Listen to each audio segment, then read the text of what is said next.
तो object oriented programming के ये 3 फंडामेंटल पिलर्स हैं, इंकैप्सुलेशन, इनहेरिटेंस और पॉलीमॉर्फिज्म। इन तीनों को यूज़ करके हम यहाँ पे एब्स्ट्रैक्शन को अचीव करते हैं। एब्स्ट्रैक्शन के थ्रू हम फिजिकल वर्ल्ड के लॉजिक को यहाँ पे कंप्यूटर में उतारते हैं, कागज़ पे उतारते हैं। और मतलब ये एक्चुअल में जिस तरीके से आप यहाँ पे इन तीनों चीज़ों को यूज़ करते हो उस तरीके से आपके यहाँ पे सर्किट बोर्ड्स में चेंजेस होते हैं, ट्रांजिस्टर्स की स्टेट चेंज होती है। तो अगर आपको इन तीनों कंसेप्ट के बारे में कोई भी डाउट हो तो आप नीचे कमेंट सेक्शन में पोस्ट करो। ये तीनों बहुत ही ज़रूरी है समझना, इसके बाद ही आगे की चीज़ों के बारे में बात हो पाती है।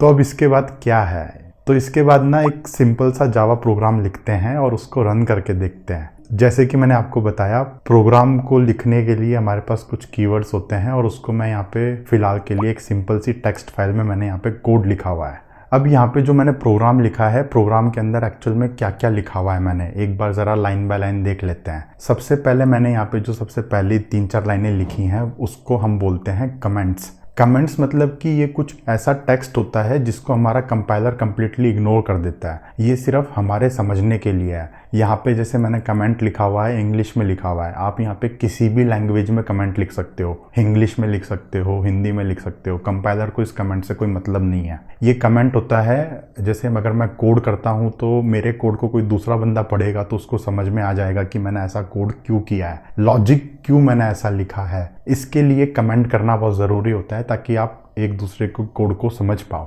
फिर उसके बाद मैंने यहाँ पे लिखा हुआ है पब्लिक क्लास एग्जाम्पल। तो पब्लिक यहाँ पे एक कीवर्ड है, मतलब कि ये जो क्लास है ये पब्लिक है। क्लास मतलब कि ये क्लास है, इसी क्लास के ऑब्जेक्ट्स बनते हैं। ये हमारा ब्लूप्रिंट है हमारे कोड का। और उसके बाद मैंने यहाँ पे क्लास का नाम लिखा है एग्जाम्पल।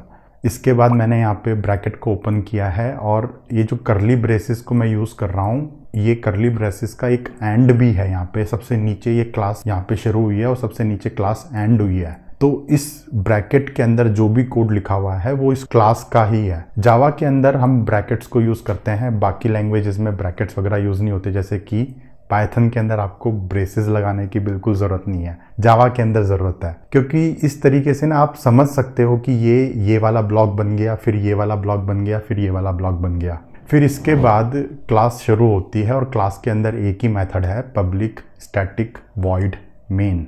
अब इसका मतलब क्या हुआ, पब्लिक मतलब कि एक पब्लिक मेथड है, स्टैटिक मतलब कि JVM इसको कॉल कर सकता है बिना ऑब्जेक्ट बनाए, वॉइड मतलब कि ये मेथड कोई भी रिटर्न नहीं कर रहा है कुछ भी, और मेन मतलब कि ये एक नाम है मेथड का। जावा जब हमारे प्रोग्राम को रन करता है तो वो मेन मेथड को ही कॉल करता है। जावा को, जैसे मेरे पास बहुत सारे प्रोग्राम्स हैं, जावा के हज़ारों प्रोग्राम्स हो सकते हैं, तो जब भी JVM किसी प्रोग्राम को रन करेगा तो JVM को पता तो होना चाहिए ना कि उसको कहाँ पे घुसना है, एंट्री पॉइंट क्या है प्रोग्राम का। और सारे जावा प्रोग्राम्स की एंट्री पॉइंट यही होती है, पब्लिक स्टैटिक वॉइड मैन।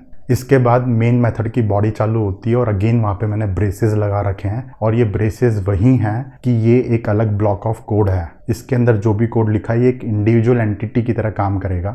और इसके अंदर मैंने सिंपल सा system.out.println करा हुआ है। सिस्टम मेरी एक इंटरनल क्लास है, आउट मतलब कि एक आउटपुट स्ट्रीम, और प्रिंट लाइन मतलब कि जो भी डाटा मैं यहाँ पे दे रहा हूँ उसको आप प्रिंट कर दो। अब जो हमने यहाँ पे प्रोग्राम किया है, प्रोग्राम के अंदर 2-4 इंपॉर्टेंट चीज़ें हैं जो हमें समझनी है। नंबर 1, जो मेरा यहाँ पे फाइल का नाम है, फाइल का नाम है example.java। .java जो है ये मेरा फाइल एक्सटेंशन है। जावा में मैं जो भी कोड लिखता हूँ वो एक तरीके से नॉर्मल टेक्स्ट फाइल है, तो टेक्स्ट फाइल का एक्सटेंशन .java होना चाहिए। java फाइल को एज ए इनपुट लेता है और उसको कंपाइल करके हमें एक बाइट कोड देता है। तो जब वो हमें बाइट कोड देता है तो बाइट कोड का एक्सटेंशन होता है क्लास। और जब हम जावा प्रोग्राम को रन करते हैं तो हमें वहाँ पे क्लास का नाम देना होता है, जैसे कि जावा एग्जाम्पल। मैंने यहाँ पे एग्जाम्पल के आगे .class नहीं लगाया।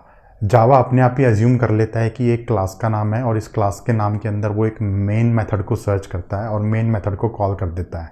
अब जो ये मेन मेथड कॉल होता है इसका थोड़ा सा सिग्निफिकेंस है, थोड़ा डिटेल में समझते हैं। यहाँ पे जो मैंने मेन मेथड लिखा है वहाँ पे मैंने एक स्टैटिक कीवर्ड को यूज़ किया है। स्टैटिक कीवर्ड का मतलब ये है कि जावा जब इस प्रोग्राम को रन करेगा तो जावा को इस क्लास का ऑब्जेक्ट बनाने की ज़रूरत नहीं है। जावा ऑब्जेक्ट वगैरह नहीं बनाता, जावा सिर्फ हमारे एक प्रोग्राम को रन कर देता है। उस प्रोग्राम के अंदर जितने भी ऑब्जेक्ट्स बनाने होते हैं वो सब हमारा काम है, नंबर 1। नंबर 2, जब जावा प्रोग्राम को रन करता है तो वो एक थ्रेड को स्टार्ट करता है।